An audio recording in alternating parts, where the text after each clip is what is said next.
In the summer of 2011, I went to sleepaway camp in the Poconos, which was my first time being away from home for longer than 2 days. I remember being so nervous to be around a myriad of new people in a place that I hardly even knew. Since I was really shy as a kid, I wasn't willing to go out of my way to introduce myself to people I didn't know. But soon, I forced myself to step out of my comfort zone and meet new people. I quickly made a lot of new friends in my bunk who helped make the camp experience worthwhile. I was also initially scared about not having my parents looking out for me, since they had always been there to support me. But without them being there to guide me every step of the way, I gained a newfound sense of independence and self-reliance. I became able to take initiative in situations where I would have shied away before, and it gave me a lot of confidence. I remember that when I came home, my parents were really surprised that I had matured so much over just a month.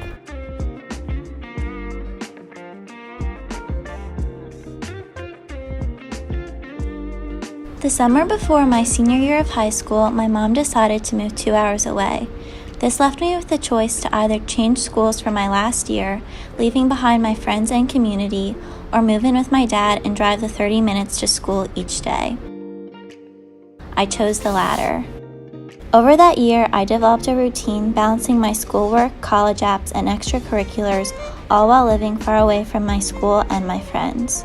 It entailed lots of planning ahead, showering at friends' houses, packing a day of meals ahead of time, and figuring out obstacles as they appeared. However, the year also taught me how flexible and independent I could be. After a few weeks, I learned to value the long drive, filling it with plenty of NPR and jam sessions. Without the ability to rely on my parents, I realized how capable I was of taking care of myself and navigating the world through a stage of transition.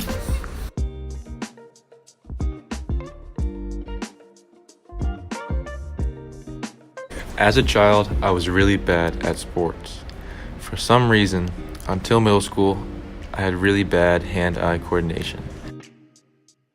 This was troubling for me because I always felt like I was missing out on the fun and sociability that the team sports can provide.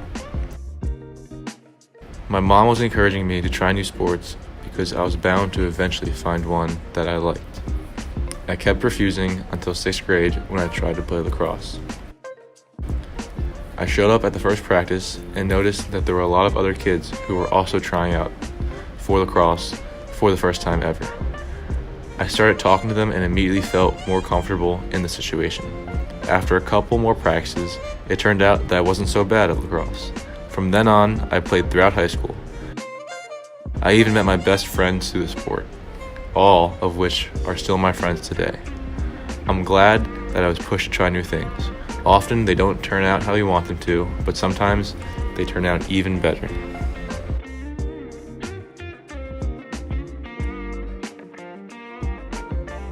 When I was younger, my mom would always make me an advent calendar for the month of December.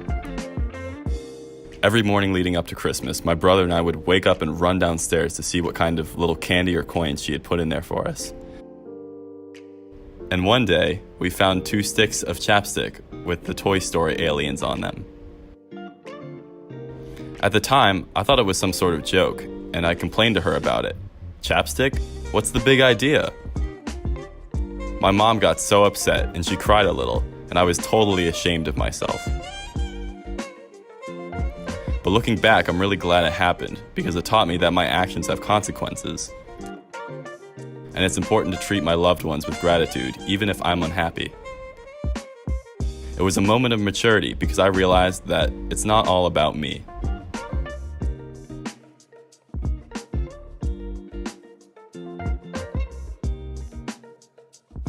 When I was a freshman in high school, I broke my tibia in the final soccer game of our undefeated season.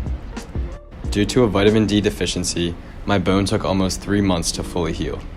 It took even longer to get back on the soccer field because I needed months of physical therapy to strengthen my leg enough for me to be able to run. My broken leg took me away from the game I loved and my good friends who played with me. Transitioning into high school is hard enough on its own, but the difficulties of having a broken leg made the year emotionally and physically taxing. Slowly but surely, I got stronger, and by late spring of that same school year, I was fully cleared. I've never had more of an appreciation for the sport than in those first moments back with my team on the field. The whole experience taught me to be grateful for each day that I'm given, because my health is a fragile thing that can be taken from me at any instant.